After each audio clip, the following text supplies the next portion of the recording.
बैठे हुए थे। 5 लोगों की दर्दनाक मौत हो गई। मेरे पीछे आप देख सकते हैं गाड़ी जो है डैमेज मतलब बहुत ही क्षतिग्रस्त अवस्था में पड़ी हुई है। आगे टेम्पो पड़ा हुआ है, टेम्पो आप देख सकते हैं, और पीछे एक एक्सयूवी गाड़ी पड़ी हुई है। यहाँ के जो रहने वाले लोग हैं, स्थानीय लोग हैं, जिन लोगों ने इस हादसे को देखा है उनका दिल दहल गया है। कुछ स्थानीय लोग हमारे साथ में हैं जिनसे हम बात करेंगे और जानकारी लेंगे। इन्हीं लोगों ने हादसा देखा, इन्हीं लोगों ने एम्बुलेंस को फ़ोन किया और इन्हीं लोगों ने। और खबर आपको उत्तर प्रदेश के श्रावस्ती जिले से बताते हैं। श्रावस्ती जनपद में कैसे सड़क हादसे में 5 लोगों की मौत हो गई जिनका कोई कसूर नहीं था। दोनों गाड़ी के चालक इसके जिम्मेदार हैं। सबसे पहले हम आपको शुरुआत से बताते हैं कि ये घटना कैसे हुई। 2 दिन पहले कुछ लोग गिलौला से एक टेम्पो पर बैठते हैं सवारी।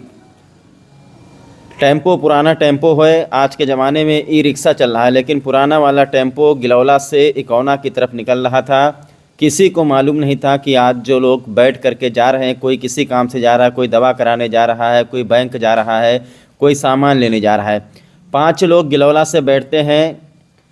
बताया जा रहा है कि टेम्पो में 9 लोग सवार हुए। 5 लोगों में से एक बहराइच देहात कोतवाली के धरसवा के एक व्यक्ति बैठे, एक गिलौला के मोहम्मदापुर के एक व्यक्ति बैठे, और एक पयागपुर थाना लगता है, बीरपुर गांव है, वहां से एक व्यक्ति बैठे।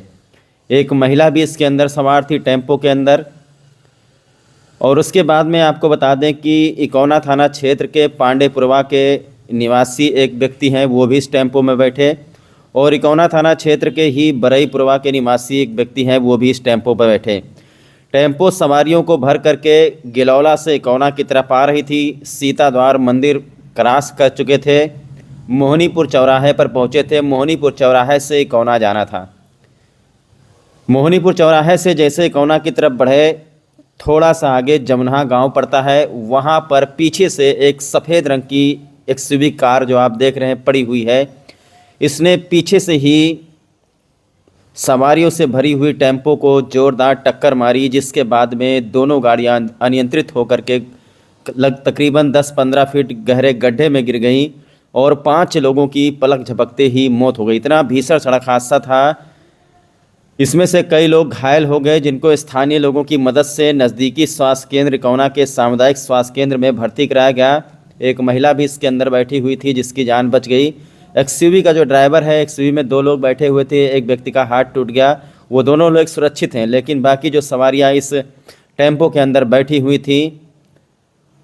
इतनी भीषण टक्कर हुई, आप देख सकते हैं डिवाइडर से टकराते हुए एक्सयूवी कार नीचे जा कर के गिरी है और टेम्पो वाला और दूर जा कर के गिरा है। इतना भीषण सड़क हादसा, जिसने देखा वहां पर चीख पुकार मच गई, चारों तरफ हाहाकार मच गया। कुछ लोग वहां पर खड़े हुए थे जिन्होंने तत्काल इकौना थाने को सूचना दी, डायल 112 पुलिस को सूचना दी। जिसने भी मोबाइल निकाला, किसी ने 108 को फ़ोन किया, किसी ने 112 को फ़ोन किया, किसी ने इकौना थाने को फ़ोन किया, किसी ने पत्रकार को फ़ोन किया। जब तक लोग वहाँ पहुँचते पहुँचते 5 लाशें बिछ चुकी थी। चारों तरफ हाहाकार मच गया। 5 लोगों के बारे में तत्काल कोई जानकारी नहीं मिल पाई।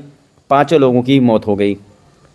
2 लोगों की डेड बॉडी तुरंत जिला अस्पताल भिनगाम मर्चरी में भिजवा दी गई यहीं से, क्योंकि ये नेशनल हाईवे है, रास्ता ब्लॉक हो रहा था। 3 लोगों को जो अस्पताल लेकर गए सामुदायिक स्वास्थ्य केंद्र इकौना में, तो वहाँ डॉक्टर ने 3 लोगों को मृत घोषित कर दिया। जो एक्सयूवी का ड्राइवर है उसका शायद हाथ टूट गया है एक का, और एक घायल है। 2 लोगों को भी पुलिस अभिरक्षा में जिला अस्पताल में जिनका इलाज करवाया जा रहा है।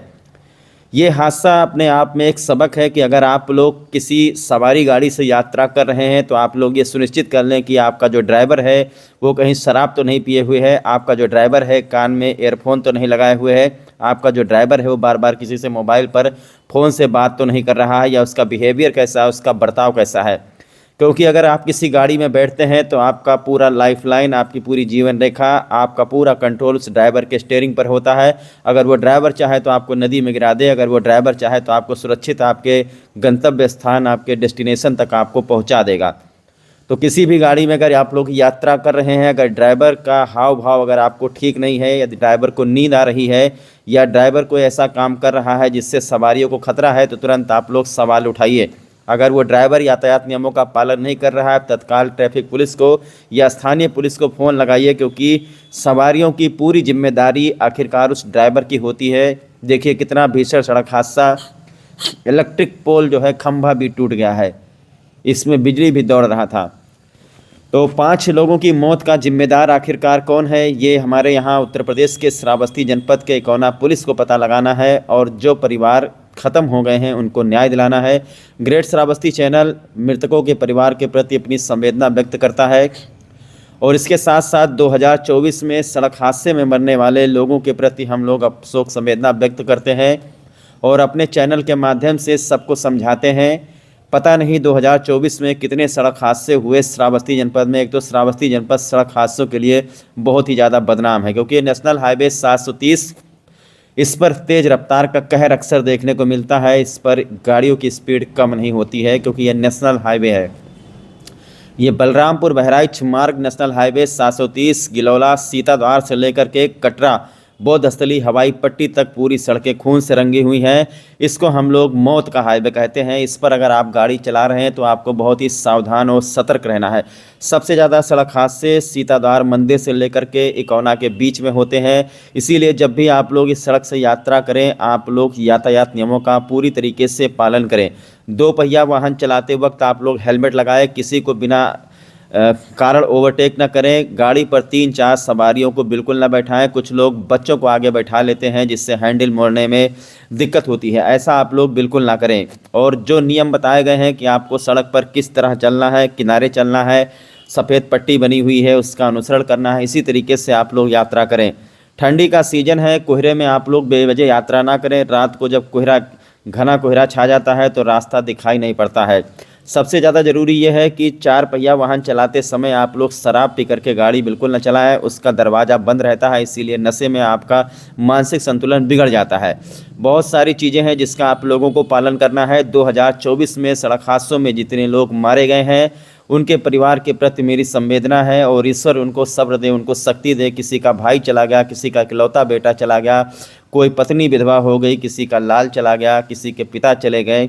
सब परिवारों के प्रति शोक संवेदना ग्रेट श्रावस्ती चैनल व्यक्त करता है और उन परिवारों को ईश्वर सब्र दे, उनको सहन शक्ति दे, क्योंकि ये कांटा उनके दिल में हमेशा चुभता रहेगा। जो लोग हादसे में मारे गए हैं, कितने लोगों की मौत मेरे आंखों के सामने हुई है। ग्रेट श्रावस्ती चैनल सारी घटनाओं से आपको रूबरू करवाता है। यातायात माह नवंबर श्रावस्ती में चल रहा था। यातायात माह नवंबर श्रावस्ती में इस बार बहुत ही अच्छे तरीके से मनाया गया है। यातायात प्रभारी हमारे श्रावस्ती के जो मोहम्मद शमीम हैं और जो हमारी श्रावस्ती की पुलिस है, हमारे श्रावस्ती के पुलिस अधीक्षक हैं घनश्याम चौरसिया, अपर पुलिस अधीक्षक प्रवीण यादव, क्षेत्राधिकारी सतीश शर्मा, थाना अध्यक्ष, लगभग हर जगह सभी लोगों ने मिल करके इस बार जागरूकता कार्यक्रम चलाया है। विद्यालयों में, सार्वजनिक जगह जगह पर चौपाल आयोजित करके भीड़ भाड़ इलाकों में सबको सावधान और सतर्क किया गया है। स्कूली बच्चों को भी समझाया गया है कि वो अपने घर जाएं तो अपने माता पिता से कहें कि वो सड़क पर चल रहे हैं तो सड़क पर चलने वाले सारे नियमों का पालन करें, ताकि सड़क दुर्घटनाओं में होने वाली मृत्यु में कमी आ सके, उस पर अंकुश लगाया जा सके।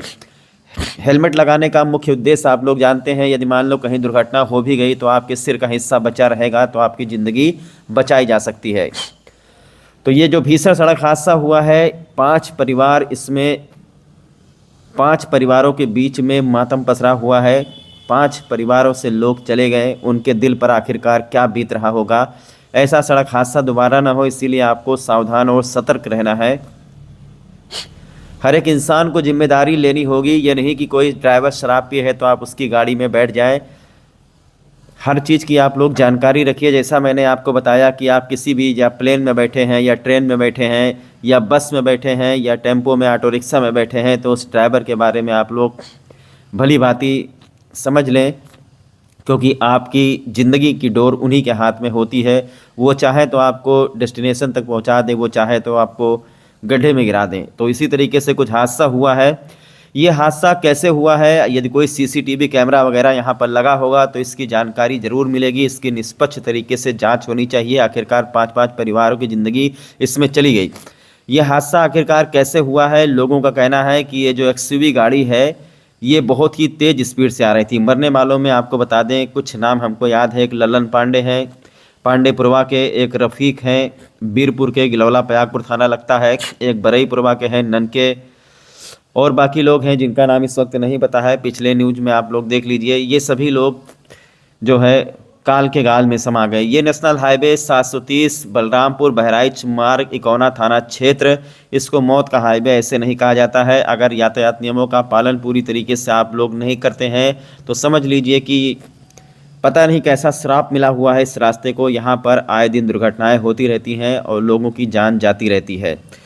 तो ग्रेट श्रावस्ती चैनल आप सभी लोगों से अपील करता है कि दोस्तों आप लोग ट्रैफिक रूल्स का पालन कीजिए, बेवजह अनावश्यक किसी को ओवरटेक मत कीजिए, शराब पी करके गाड़ी मत चलाइए, कान में ईयरफोन लगा करके गाड़ी मत चलाइए, मोबाइल फ़ोन से बात मत करिए गाड़ी चलाते वक्त। और देखिए अगर कहीं कोई हादसा हो जाता है, कोई घायल हो जाता है तो तत्काल उसको अस्पताल पहुंचाएं, तत्काल एम्बुलेंस को बुलाएं, 112 को बुलाएं, स्थानीय पुलिस को बुलाएं। अस्पताल पहुंचाने वाले से पुलिस कोई पूछताछ नहीं करेगी, बल्कि उसे एक सम्मानित राशि भी दी जाती है जो घायलों को अस्पताल पहुंचाते हैं। ये जो हादसा आपके क्षेत्र में हुआ है, सबसे पहले आपने क्या देखा यहाँ पे? मैं देखा कि मैं जा रहा था इधर से और मेरा घर यहीं पास में, घूमने जा रहा था। जब तक मैंने पीछे घूम के देखा कि एक एक्सयूवी टेम्पो को मारने जा रही टक्कर। मैंने अपने आंखों से देखा उसको। उसके बाद फिर वहाँ से घूम के आया हूँ यहाँ। एसओ साहब को मैंने फ़ोन किया है, एम्बुलेंस को मैंने फ़ोन किया है, इन लोगों को तुरंत उस पर एम्बुलेंस पे बैठा के फिर तुरंत CSC को जाऊँ। अच्छा, और इससे पहले 15 दिन पहले इस यहाँ से लेके मोहनीपुर के बीच में 5 से 7 लोगों का क्या नाम डेथ हो गया है, एक्सीडेंट। अच्छा, अगर देखा जाए एक साल के अंदर इस नेशनल हाईवे पर लगभग कितनी मौतें हुई होंगी? बहुत मौतें हो चुकी हैं। क्या कारण है कि लोग इतना हादसे का शिकार हो रहे हैं? क्या वजह हो सकती है? गाड़ी की स्पीड ज़्यादा रहती है। ज़्यादातर लोग तो जो बाइक से रहते हैं वो हेलमेट नहीं लगाते हैं। मैं लोगों से यही कहना चाहता हूँ कि जो बाइक से जाए वो हेलमेट लगा के ज़रूर निकलें। तो पूरे उत्तर प्रदेश में श्रावस्ती ज़िला सबसे ज़्यादा इस चीज़ के लिए फेमस है कि सबसे ज़्यादा सड़क हादसे इसी श्रावस्ती जनपद में होते हैं, जिसका मुख्य कारण है कि यहाँ जो हाईवे पर लोग चलते हैं वो यातायात नियमों का पालन नहीं करते हैं। नेशनल हाईवे होने की वजह से यहाँ पर गाड़ियों की स्पीड काफ़ी तेज़ होती है और यही कारण है कि इतना बड़ा हादसा हो गया और पाँच लोगों की मौत हो गई। ग्रेट श्रावस्ती चैनल सभी दिवंगत आत्माओं की शांति के लिए प्रार्थना करता है और उनके परिवार वालों के लिए हम लोग दुआ करते हैं कि उनके परिवार वालों को सहन शक्ति मिले। जिस तरीके से 5 लोग ख़त्म हो गए, किसी का पति चला गया, किसी का भाई चला गया, किसी का बेटा चला गया, बहुत ही दुखद घटना है ये।